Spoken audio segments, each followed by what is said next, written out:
Last பார்ட்டில் விராஜ் ஹீரோயினியை பயமுடுத்தணும், அவளுக்கு சாவு பயத்தை காட்டணும் அப்படின்னு சொல்லிட்டு ஒரு விஷத்தை ரெடி பண்ணி வச்சுட்டு இருக்கான். அதே சமயம் இந்த பக்கம் நம்ம ஹீரோயினி வீட்டுக்கு வந்துட்டா இல்லையா, ஸோ அவளை ரூமில் விட்டுட்டு அதுக்கப்புறம் கிறிஷை பார்க்கலாம் அப்படின்னு சொல்லிட்டு கிளம்பும் போது ஃபயர் அலாரம் ஆன் ஆகுற மாதிரி இருக்கு. உடனே என்னாச்சோ ஏதாச்சும்னு தெரிலன்னு சொல்லிட்டு இவங்க 3 பேர் மட்டும் அந்த ரூமுக்குள்ளே போகிறாங்க. உள்ளே வந்து பார்த்தா ஒரே புகையாக இருக்குது. யாரோ வந்து ஃபோட்டோவை எரிச்சு விட்டுருப்பாங்க போல், அதனால தான் அலாரம் ஆன் ஆயிருக்கு. ஒரே புகையாக வேற இருக்குது. சரி இங்கேருந்து கிளம்பலாம் அப்படின்னு பார்த்தா வெளியிலேருந்து யாரோ தாப்பால் போட்டுட்டு இருக்காங்க. வேற யாரும் இல்லை, இந்த விராஜ் பையன் தான் வீட்டுக்குள்ளே நுழைஞ்சிட்டான். அது தெரியாம நம்ம ஹீரோயினி ட்ரெஸ் சேஞ்ச் பண்ணிட்டு கண்ணாடியை வந்து பார்த்துட்டு இருக்கா. புருஷங்காரனோட ஞாபகம் தான் வருது. கண்ணாடி முன்னாடி நின்றுக்கிட்டு சிரிக்க சொல்லிட்டு இருந்திருப்பான் இல்லையா, ஸோ அதை நினைச்சு பார்த்துக்கிட்டு இருக்கா. அப்பதான் வந்து எல்லாரும் கதவு தட்டுற சத்தம் கேட்குது, கத்திக்கிட்டு இருக்கிறாங்க. எங்கே இருந்து இந்த சத்தம் கேட்குது அப்படின்னு சொல்லிட்டு இவளும் வந்து தேடிக்கிட்டே ஹாலுக்கு வரா. வந்து பார்த்தா யாரோ ஒரு ஆள் மேலேருந்து நடந்து வந்துட்டு இருக்க மாதிரி தெரியுது. வேற யாரும் இல்லை, அந்த விராஜ் தான். அவனை பார்த்ததுமே அவளுக்கு பயங்கரமான ஷாக்காக இருக்கு.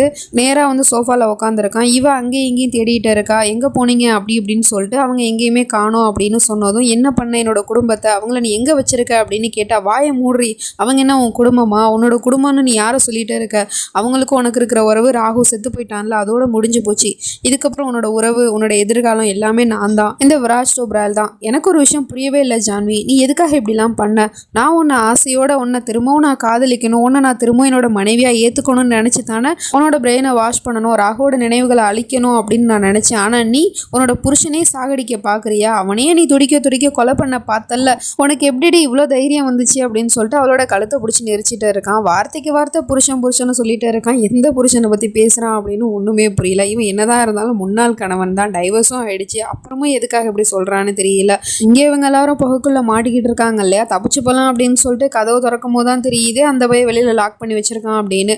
யார் வெளியில் லாக் பண்ணா, அப்போ சியாக்கு ஏதாவது ஒரு ஆபத்தோ அப்படின்னு சொல்லிட்டு இவங்க 3 பேர் வந்து அந்த கதவை போட்டு அடிச்சுக்கிட்டு உடச்சிக்கிட்டு நின்றுட்டுருக்காங்க.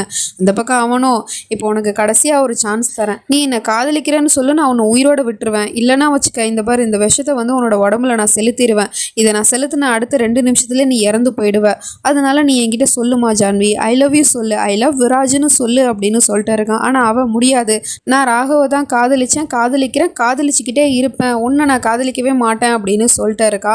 இங்கே பாரு ஜான்வி, நீ உன்னோட உயிரோட விளாண்டுக்கிட்டே இருக்க, இப்போ உன்னோட மரணம் உனக்கு நெருக்கமாக இருக்குது, அதனால நீ இப்போ சொல்கிறத தவிர வேறு வழியே இல்லை, அதனால ப்ளீஸ்மா சொல்லுமா, நீ என்னை காதலிக்கிறதானே, ஐ லவ் யூன்னு மட்டும் சொல்லு, நான் உன்னை விட்டுடுறேன் அப்படி இப்படின்னு சொல்லிட்டு இருக்கா. ஆனால் அவள் முடியாதுன்னு தான் சொல்லிட்டு இருக்கா. அப்போ செத்து தொலடி அப்படின்னு சொல்லிட்டு அவளோட கையில் வந்து அந்த இன்ஜெக்ஷனை போட்டு விட்டுறான். பாய்சனை வந்து அவளோட உடம்புக்குள்ளே செலுத்திடுறான். ஸோ இதெல்லாம் வந்து இவங்க ரூமுக்குள்ளே இருந்துக்கிட்டு அந்த ஓட்ட வழியாக பார்த்துடுறாங்க. பார்த்துக்கிட்டு இப்போ எப்படியாவது சியாவை காப்பாற்றணும் அப்படின்னு சொல்லிட்டு கதவை உடச்சிக்கிட்டே இருக்காங்க. இந்த பக்கம் இந்த பயலும் டைமரை செட் பண்ணிவிட்டு, உனக்கு இன்னும் 2 நிமிஷம் தான் இருக்குது ஜான்வி, அந்த 2 நிமிஷத்துக்குள்ளே நீ என்னை காதலிக்கிறேன் அப்படின்னு சொல்லிட்டேன்னு வச்சுக்கேன், உன்னை நான் உயிரோட விட்டுருவேன், நீ சாக மாட்டேன், உன்னோட உடம்புல இருக்கிற விஷத்தை போக்குற ஆன்டிடியூட் மருந்து வந்து என்கிட்ட இருக்குது, இதை நான் உனக்கு கொடுத்துட்டேன் அப்படின்னா நீ பொழைச்சிப்ப, ஸோ அதனால நான் கேட்குறது ஒன்று தான், நீ என்னை காதலிக்கிற, ஐ லவ் யூன்னு மட்டும் சொல்லு அப்படின்னு சொல்லிட்டு இருக்கான். அவளுக்கும் இப்போ வாயிலேருந்து பிளட்டு வர ஆரம்பிச்சிருச்சு, உயிருக்கு போராடிட்டு இருக்கா. நான் வந்து விராஜ் நானும் சொல்லிட்டு இருக்கா. சொல்லு சொல்லு சொல்லு அப்படின்னு இவனும் கேட்டுட்டு இருக்கான். நான் உன்னை காதலிக்க மாட்டேன்டா அப்படின்னு சொல்லிட்டு அவன் கையில் வச்சிருந்த அந்த மாற்று மருந்தை தூக்கி விட்டேறிஞ்சிடுறா. அது வந்து ஒரு டேபிளுக்கு கீழே போயிடுது. ஜான்வி நீ என்ன காரியம் பண்ண அப்படின்னு சொல்லிட்டு அதை எடுக்கிறதுக்காக போயிட்டே இருக்கான். அப்போ இவளும், நான் சாகிறத நினச்சி எனக்கு எந்த கவலையும் கிடையாது, நான் இப்போ செத்தாலும் என்னோட ராகவ் கிட்ட தான் போக போகிறேன், ஆனால் நீ உயிரோட இருந்து ஒரு நரக வாழ்க்கையை தான் வாழ போறடா அப்படிங்கிற மாதிரி சொல்லிட்டு நம்ம ஹீரோயினி இது வரைக்கும் தன்னோட புருஷன் கூட எவ்வளவோ நினைவுகள் இருக்கும் இல்லையா, அது எல்லாத்தையுமே ஒன்று விடாமல் நினச்சி பார்த்துக்கிட்டே இருக்கா. கடைசி தருவாயில் இருக்கிறா, அது எல்லாத்தையும் நினச்சி பார்த்துட்டு கடைசியாக ராகவன்னு சொன்னபடியே அவளோட மூச்சு நின்றுது. நம்ம ஹீரோயினி இந்த இடத்துல இறந்து போயிட்டா. அது தெரியாமல் இந்த பையன் வந்து, ஜான்வி உனக்கு எதுவும் ஆகாது, நான் உன்னை காப்பாற்றியே தீருவேன் அப்படி இப்படின்னு சொல்லிட்டு அந்த டேபிளை தூக்கிக்கிட்டு அதுக்கப்புறமா ஒரு வழியாக அந்த ஆன்டிடோஸை எடுத்துட்டான். இதை நீ குடிமா, உனக்கு ஒன்றும் ஆகாது, இதை நீ குடிச்சிட்டா அப்படின்னா நீ உயிர் பொழைச்சிருவ அப்படி இப்படின்னு சொல்லிட்டு அவளோட வாயில் வந்து அந்த ஆன்டிடோஸ் வந்து ஊற்றிக்கிட்டே இருக்கான். அதுக்கப்புறமா அவள் கண்ணு முழிக்கல அப்படின்னு தெரிஞ்ச உடனே அப்படியே அவளை தூக்கிக்கிட்டு ஹாஸ்பிட்டலுக்கு ஓடிட்டே இருக்கான். அதுக்கப்புறமா தான் இவங்க கதவை உடைச்சிக்கிட்டு வெளியே வராங்க. வந்து பார்த்தா அங்கே மருந்து விஷ பாட்டில் அது இதுன்னு என்னென்னமோ கிடக்கிறது தெரியுது. அதுக்கப்புறம் இவங்களும் அங்கேருந்து போயிட்டு இருக்காங்க ஹாஸ்பிட்டல் நோக்கி. அந்த பையன் நேராக ஹாஸ்பிட்டலுக்கு வந்து ஆப்ரேஷன் தியேட்டருக்குள்ளேயே நுழைஞ்சுதான். அங்கே ஒரு ஆளுக்கு ட்ரீட்மெண்ட் நடந்துகிட்டு இருக்கேன். ஆனால் அங்கே வந்து நின்றுக்கிட்டு என்னோட பொண்டாட்டியை காப்பாற்றுங்க, இவன் வந்து விஷத்தை குடிச்சிட்டா, நான் ஆன்டிடியூஸ் கொடுத்துட்டேன், ஆனால் இருந்தாலும் கண்ணு முழிக்க மாட்டா, என்னென்னு பாருங்க அப்படி இப்படின்னு சொல்லிட்டு கத்திக்கிட்டே இருக்கான். நீங்கள் என்ன இப்படிலாம் பண்ணிட்டு இருக்கீங்க, இங்கே ஆப்ரேஷன் நடந்துகிட்டே இருக்குது, நீங்கள் வெளியே போங்க அப்படின்னு சொன்னால் புரிஞ்சுக்கோங்க டாக்டர், இவளோட நிலமை ரொம்ப மோசமாக இருக்குது, காப்பாற்றுங்க டாக்டர் ப்ளீஸ் அப்படின்னு சொல்லிட்டு கெஞ்சிக்கிட்டே இருக்கான். அதுக்கப்புறம் அவரும் செக் பண்ணி பார்த்துக்கிட்டு, நீங்கள் ரொம்ப லேட்டாக வந்துட்டீங்க, இவங்க எப்போ இறந்து போயிட்டாங்க அப்படின்னு சொன்னதுமே அவனுக்கு செம கோவம் வந்துடுது. அங்கே இருக்கிற டாக்டரை போட்டு அடிச்சுக்கிட்டே இருக்கான். என்ன வார்த்தை நீ சொன்ன, அவள் இறந்து போயிட்டாளா, எப்படி அவள் இறந்து போவா, நான் தான் ஆன்டிடியூஸ் கொடுத்துட்டேனே, அவள் எப்படி அப்புறம் இறந்து போவா? அவள் இறந்து போகல, என்னோட ஜான்வி உயிரோட தான் இருக்கா, நீ ஒழுங்காக செக் பண்ணுடா அப்படிங்கிற மாதிரி கத்திக்கிட்டே இருக்கான். பட் நீங்கள் நம்மளனாலும் சரி இவங்க இறந்து போயிட்டாங்க அப்படின்னு சொன்னதுமே அவனுக்கு என்ன பண்ணுறதுனே தெரில. கையும் ஓடலை காலும் ஓடலை. இது வரைக்கும் தன்னோட பொண்டாட்டி கூட இருந்தான் இல்லையா, அது எல்லா மெமரிஸுமே நினச்சி பார்த்துட்டு இருக்கான். கல்யாணம் பண்ணி அவளை வீட்டுக்கு கூட்டிகிட்டு வந்தது, அப்புறம் அவள் இவனுக்காக நிறைய விஷயத்த மாற்றிக்கிட்டு சந்தோஷமாக வாழணும் அப்படின்னு நிறைய ட்ரை பண்ணியிருப்பா இல்லையா. ஸோ அது எல்லாத்தையுமே நினச்சி பார்த்துட்டு இருக்கிறான். பின்னாடியே பேக்ரவுண்டில் அவனோட அந்த ஃபேவரட் சாங்கும் ஓடிக்கிட்டே தான் இருக்குது. பார்க்குறதுக்கே ரொம்ப கஷ்டமாக தான் இருக்குது. இருந்தாலும் இவனோட அந்த பிடிவாதத்தினால, இவனோட அந்த பைத்தியக்காரத்தனமான காதல்னால தான் நம்ம ஹீரோயினி இன்னைக்கு செத்து போயிட்டா.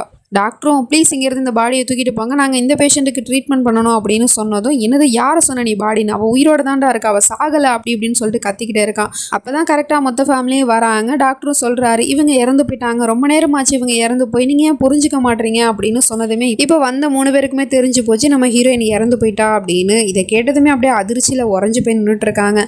டாக்டர் நீங்கள் இப்போ காப்பாற்ற மாட்டீங்கல்ல, நானே என்னோட பொண்டாட்டியை காப்பாற்றிக்கிறேன் அப்படின்னு சொல்லிட்டு அங்கே வந்து கரண்ட் ஷாக் கொடுப்பாங்க இல்லையா, அந்த மிஷினை எடுத்துகிட்டு வந்துட்டு அவளோட நெஞ்சில் வச்சுட்டு கரண்ட் ஷாக் கொடுத்துட்டு இருக்கான். அவளோட பாடியுமே துடிச்சிக்கிட்டே இருக்கு. பாத்தீங்களா அவள் உயிரோடு தான் இருக்கா, அதனால தான் அவள் துடிச்சிக்கிட்டே இருக்கா, நானே இப்போ காப்பாத்துறேன் அப்படின்னு சொல்லிட்டு திரும்ப அவளுக்கு கரண்ட் ஷாக்கை கொடுத்துக்கிட்டே இருக்கான். சரியான பைத்தியமா இருக்கிறான். செத்து போன பணத்தை கூட விட்டு வைக்க மாட்டானே அப்படிங்கிற மாதிரி தான் இருக்கு. அப்போ கரெக்டாக அங்கே போலீஸும் வந்துடுறாங்க. அந்த பையில ஆப்ரேஷன் தியேட்டர்லேருந்து இழுத்துட்டு போயிடுறாங்க. ஜான்வின்னு கத்திக்கிட்டே போயிட்டே இருக்கான். அதுக்கப்புறம் இவங்க ஜான்வியோட பாடியை பார்த்துட்டு ரொம்ப அழுதுட்டு இருக்காங்க 3 பேருமே. பையன் இறந்து போன துக்கத்துலேருந்தே இவங்க இன்னும் மீண்டு வரல. கொஞ்ச நாள்லேயே வந்து மருமகளும் இறந்து போயிட்டாலே அப்படின்னு சொல்லிட்டு அழுது ஆர்ப்பாட்டம் பண்ணிட்டு இருக்காங்க. அப்போ அந்த டாக்டரும் சொல்கிறாரு, இங்கே பாருங்கள் மேடம், இப்போவும் ஒன்றும் கெட்டு போகலை, நீங்கள் நினச்சா இப்போவும் ஒரு உயிரை உங்களால் காப்பாற்ற முடியும் அப்படின்னு சொல்லிட்டு இருக்காரு. என்ன சொல்கிறீங்க நீங்கள் அப்படின்னு கேட்டால், இந்த பொண்ணு இப்போ இறந்து போயிட்டா, இப்போ கொஞ்சம் நேரத்துக்கு முன்னாடி தான் இறந்து போயிட்டா. பட் அந்த பையன் வந்து விஷத்தை கொடுத்தாலுமே ஆன்டிடோஸுமே கொடுத்துருக்கான். ஸோ அதனால் ஹார்ட்டுக்கு எந்த பாதிப்பும் ஏற்பட்டிருக்காது. அந்த ஹார்ட்டை நாங்கள் வேற ஒரு பொண்ணுக்கு வைக்கலான் இருக்கோம், இதுக்கு உங்களோட பர்மிஷன் தேவை, ஒத்துக்கிறீங்களான்னு கேட்டால் சரி பண்ணுங்க அப்படிங்கிற மாதிரி அவங்களும் சொல்லிடுறாங்க. இந்த பக்கம் கமிஷனர் வந்து என்னதான் ஆச்சு அப்படின்னு கேட்கும் போது ஃப்ரெண்டுக்காரன் நடந்த எல்லா உண்மையுமே சொல்லிடுறான். இந்த விராஜ் பையன் தான் வீட்டுக்கு வந்து எங்கள் எல்லாரையும் ஒரு ரூமில் அடைச்சி வச்சுவிட்டு சியாவுக்கு விஷத்தை கொடுத்து அவங்கள கொல்ல ட்ரை பண்ணியிருக்கான், அவங்கள கொன்னுட்டான் அப்படிங்கிற எல்லா உண்மையுமே சொன்னதுக்கப்புறம் இப்போ நாங்கள் சியாவோட டெட் பாடியை பார்த்தாகணும் அப்படின்னு சொல்லிட்டு அந்த கமிஷனர் உள்ளே போனால், இந்த பையன் வந்து அவன் சாவலை, அவள் உயிரோட தான் இருக்கா அப்படி இப்படின்னு சொல்லிட்டு கத்திக்கிட்டே இருக்கான். டாக்டர் வந்து ஹார்ட் டிரான்ஸ்ஃபர்மேஷன் பண்ணுறதை பற்றி சொல்லிட்டு இருக்காரு இவங்க கிட்ட. அப்போ அவங்களும் கேட்குறாங்க, நீங்கள் சியாவோட ஹார்ட்டை வந்து யாருக்கு வைக்க போகிறீங்க, அவங்களோட பேரை நாங்கள் தெரிஞ்சுக்கலாமா, ப்ளீஸ் சொல்லுங்கள் அப்படின்னு கேட்டால், சாரி மேடம் அவங்களோட பேரை எங்களால் சொல்ல முடியாது, இது இந்த ஹாஸ்பிட்டலோட ரூல்ஸு அப்படின்னு சொன்னதும் சரின்னு அவங்களும் அதை ஃப்ரீயாக விட்டுறாங்க. அதுக்கப்புறம் அதை பற்றி எதுவும் கேட்கல. இப்போ அப்படியே கட் பண்ணால் ஒரு கண்ணாடி போட்ட பையன் வந்து ஒரு பொண்ணை காப்பாற்ற சொல்லிட்டு டாக்டர்கிட்ட சொல்லிட்டு இருக்கான், எப்படியாவது அவளோட உயிரை காப்பாற்றுங்க, அவள் என்னோட வாழ்க்கையில் ரொம்ப முக்கியமான ஒரு பர்சன் அப்படி இப்படின்னு சொல்லிட்டு இருக்கான். கவலைப்படாதீங்க, நாங்கள் ஆப்ரேஷனை ஸ்டார்ட் பண்ண போகிறோம், ஆப்ரேஷன் நல்லபடியாக முடியணும்னு கடவுளை வேண்டிக்கங்க அப்படிங்கிற மாதிரி சொல்லிட்டு இருக்காரு. அது சமயம் இந்த பக்கம் இந்த பயலும் ஜான்வி செத்து போயிட்டா, இருந்தாலும் அவள் உயிரோட தான் இருக்கா, அவள் கண்டிப்பாக என்கிட்ட வருவா அப்படி இப்படின்னு சொல்லிட்டு புலம்பிட்டு இருக்கான். அதை பார்த்துட்டு அங்கே இருக்கிற 2 போலீஸும், பாத்தியா இவன் ஒரு சைக்கோ மாதிரி பேசிக்கிட்டு இருக்கான், அந்த பொண்ணு செத்து போய் ரொம்ப நேரம் ஆச்சு, ஆனால் இவன் உயிரோட தான் இருக்கா அப்படின்னு சொல்லிட்டு இருக்கான், சரியான பைத்தியம் போல அப்படிங்கிற மாதிரி சொல்லிட்டு பேசிகிட்டு இருக்கோம். இவனுக்கு சமக்கம் வந்துடுது, யாரை பார்த்துட்டா பைத்தியம்னு சொன்னேன், என்னோட பொண்டாட்டி சாகலடா, அவன் உயிரோட தான் இருக்கா அப்படி இப்படின்னு சொல்லிட்டு அவங்களோட கழுத்தையே பிடிச்சி நெரிச்சிக்கிட்டே இருக்கான். கைகலப்பாயிடுது, சண்டை போட்டுக்கிட்டே இருக்கான். அப்போ வந்து அந்த கண்ணாடி போட்ட பையன் மேலே இடிச்சிடுறான். அவன் கையில் வச்சிருந்த எல்லா பேப்பர்ஸும் கீழே விழுந்துருது. என்னடா நீ பைத்தியமா அப்படின்னு சொல்லிட்டு இவனுமே பைத்தியம்னு சொல்கிறான். உடனே அவனுக்கு பயங்கர கோவம் வந்துடுது. யாரை பார்த்துட்டா பைத்தியம்னு சொன்ன அப்படின்னு சொல்லிட்டு அவனை அடிக்கிறதுக்கு போயிட்டு இருக்கான். போலீஸ் அதுக்கப்புறம் அவனை அங்கேருந்து இழுத்துட்டு போயிடுறாங்க. இவனை வித்தியாசமாக பிஹேவ் பண்ணிட்டு இருக்கானே அப்படிங்கிற மாதிரி பார்த்துட்டு இருக்கான். அதுக்கப்புறமா ஆப்ரேஷன் தியேட்டருக்குள்ளே ட்ரீட்மெண்ட் நடந்துக்கிட்டு இருக்கு. ஆப்ரேஷன் சக்ஸஸ்ஃபுல்லாக முடிஞ்சிருச்சு போல். அதாவது நம்ம ஹீரோயினோட ஹார்ட் எடுத்து வேற ஒரு பொண்ணுக்கு வச்சுட்டாங்கன்னு நினைக்கிறேன். அந்த ஆப்ரேஷன் தான் இப்போ சக்ஸஸ்ஃபுல்லாக முடிஞ்சிருச்சு அப்படின்னு டாக்டர் எல்லாம் தம்ஸ் அப் பண்ணிட்டு இருக்காங்க. அதே சமயம் இந்த பையில திரும்ப வந்து ஜெயிலில் பிடிச்சி போட்டாங்க போல். ஆனால் அப்போவுமே அந்த பையன் வந்து என்னோட பொண்டாட்டி சாகலை, அவள் உயிரோட தான் இருக்கா அப்படி இப்படின்னு சொல்லிட்டு புலம்பிக்கிட்டே படுத்துட்டு இருக்கான். அப்போ அங்கே வக்கீலும் வந்து பெயில் பேப்பர்ஸ் எடுத்துகிட்டு வந்து நீட்டிட்டு இருக்காரு. எப்படி நாங்கள் இவனுக்கு பெயில் கொடுக்க முடியும், இவன் தான் வந்து சியாவை கொண்டிருக்கான் அப்படின்னு சொன்னால் என்னோட கிளைண்ட்டோட மென்டல் கண்டிஷன் சரியில்லை, ஸோ அதனால் அவர் இந்த கொலையை பண்ணார் அப்படின்னு நீங்கள் ஜெயிலெல்லாம் வச்சுக்க முடியாது, அவங்கள நீங்கள் ரிலீஸ் பண்ணி தான் ஆகணும் அப்படின்னு சொன்னது இந்த விராஜ் பையில ரிலீஸ் பண்ணி விட்டுறாங்க. எத்தனை தடவை தான் இவன் ஜெயிலுக்கு போயிட்டு ரிலீஸ் ஆகுவான்னு தெரியல. அந்த பொண்ணுக்கு ஆப்ரேஷன் சக்ஸஸ்ஃபுல்லாக முடிஞ்சிருச்சு போல். அதனால அந்த கண்ணாடி போட்ட பையனும் வந்து அந்த பொண்ணு அப்படியே ஸ்ட்ரெச்சரில் வச்சு தள்ளிக்கிட்டு வந்துட்டு இருக்கான். இந்த பக்கம் நம்ம ஜான்வியோட பாடியுமே கையுமே வந்து தள்ளிட்டு போயிட்டு இருக்காங்க. 2 கையும் வந்து ஒன்னோட ஒன்று உரசிக்கிட்டே இருக்குது. அந்த ஹார்ட் ட்ரான்ஸ்ஃபர் பண்ண பொண்ணு பேர் என்ன, அந்த பொண்ணோட முகம் என்ன, எதுவுமே நமக்கு தெரியாது. ஆனால் ஏதோ ஒரு பொண்ணோட உடம்புல நம்ம ஹீரோயினோட ஹார்ட் துடிச்சிக்கிட்டே இருக்குது. அப்போ இப்போ வந்து நம்ம ஹீரோயினி யாரோ ஒரு பொண்ணு மூலமாக உயிர் வாழ்ந்துட்டு இருக்கா அப்படிங்கிறது தான் அர்த்தமாக இருக்குது. ஆனால் எனக்கு ஒரு விஷயம் புரியல, ஹீரோயினியும் செத்து போயிட்டா, ஹீரோவும் செத்து போயிட்டான் அப்படிங்கும்போது இந்த சைக்கோ பையன் மட்டும்தான் இருக்கான். இவனை வச்சு அப்படி என்னத்தை கதையை எடுத்துகிட்டு போகிறாங்க அப்படிங்கிறது தெரியல. மேபி அந்த ஹார்ட் ட்ரான்ஸ்ஃபர் பண்ண பொண்ணுக்கும் இவனுக்கும் நடுவில் தான் இதுக்கப்புறம் கதை ஓட போகுதுன்னு நினைக்கிறேன். வெயிட் பண்ணி தான் பார்க்கணும். நெக்ஸ்ட் நினச்சி நம்ம அடுத்த பாட்டில் பார்த்து தெரிஞ்சுப்போம். அது வரைக்கும் பை ஃப்ரெண்ட்ஸ்.